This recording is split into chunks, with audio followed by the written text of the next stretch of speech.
Iron Bowl, Bama down to Auburn, 10-1 Bama, 6-5, what should be 7-4 Auburn after that ugly loss to New Mexico State. CBS, 3:30 kickoff in the SEC. The last time we should be saying that. ESPN FBI has got Bama at 85.7. Your over-under is set at 48.5. And Vegas likes Alabama, minus 14. What you got, man? What do you think? Boy, that feels like a tall number. That feels like, I'll tell you what that feels like.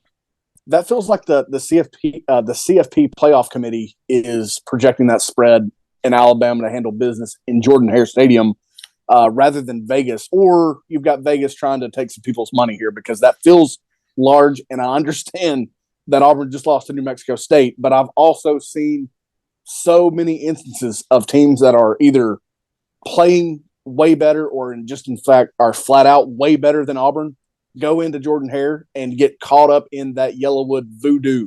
Mm-hmm. Tell me you've not seen the same. Oh yeah, bro. Yeah, bro. The only voodoo it doesn't. The only time the voodoo doesn't work is if you're from New Mexico. That is true. Jerry, you go in there and Jerry kill them at their home field. You know what I mean? Yeah.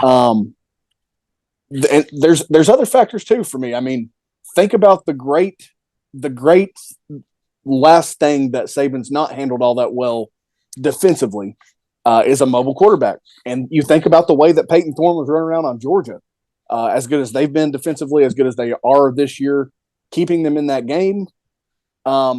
I can almost see, I can see any outcome or a lot of different outcomes here. It is tough for me to envision an Auburn win. Mm-hmm. I'll give you a score here in a minute when I think of it. I'm trying to buy myself some time here.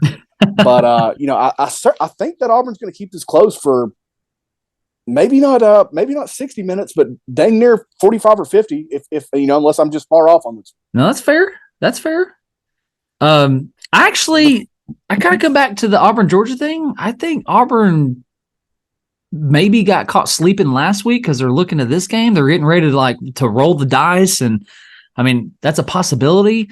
I'm going to take Bama, but I think Auburn's going to surprise a lot of people. Yeah, I think they absolutely. I'd be shocked if Alabama went in there and just murdered them. They don't even necessarily do that at home all the time in the series when they're supposed to. And look, the only thing that matters as far as home field is the number of home fans. It's not like they're hours and hundreds of miles apart because they're not that far apart, obviously. Yeah. The other thing that now this I think is bad for Auburn. Alabama didn't look like they were thinking about Auburn for a millisecond last week when they absolutely murdered Kentucky in Lexington. They looked like they are just in the moment, locked in.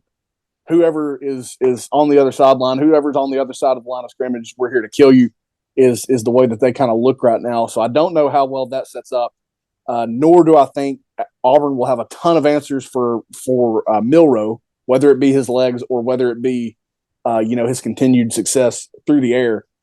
Here's a crazy thing that just caught my eye a minute ago when thinking about this game. Remember early in the season, Alabama was looking a little bit disjointed, and then they lose the game against Texas. Milroe was kind of an interception and a turnover machine. Yeah. The dude has got just six interceptions through 11 games. Now, he didn't play in one of them, being down in South Florida. But, I mean, what a turnaround, dude. That to me shows maybe as much of his turnaround as anything else with the way he was kind of a turnover freak there for a little bit. He's also turned around that sack number, has he not? I believe he has. I'll tell you in just a second which some of that's going to be him as well. I know a lot of that's offensive line, but that's knowing when to get rid of the ball. Get through your reads, get out, whatever. Yeah, he's been sacked 33 times, and I know that number was sky high early season. The offensive line wasn't performing like a lot of people thought it would, and I know they've also shaken some things up. Along their offensive line, they're moving some younger guys around and really getting some results out of it, which is just lovely. But I mean, I'd just be shocked, really, if Auburn still didn't find a way to keep this within 10 or less throughout the game. You know what I mean? Yeah. That would really surprise me with a runaway, I think would.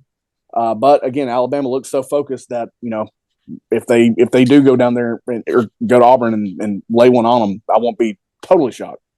No, for sure. For sure.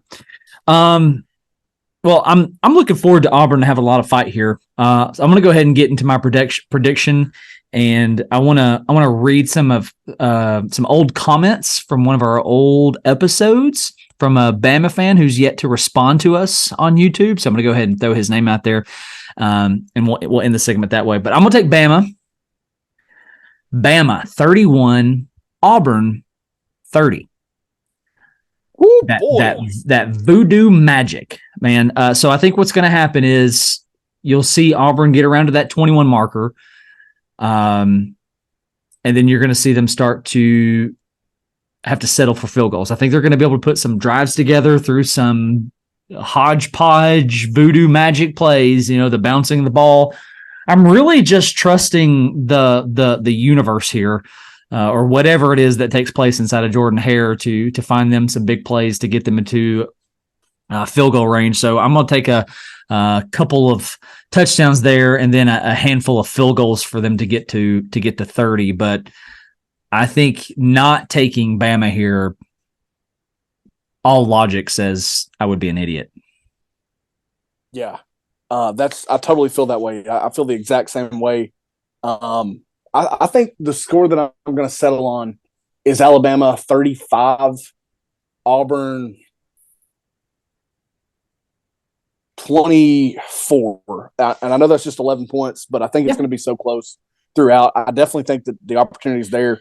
Look, the lowest that Alabama hasn't scored less than 34 since October 14th. I mean, they've really figured some things out.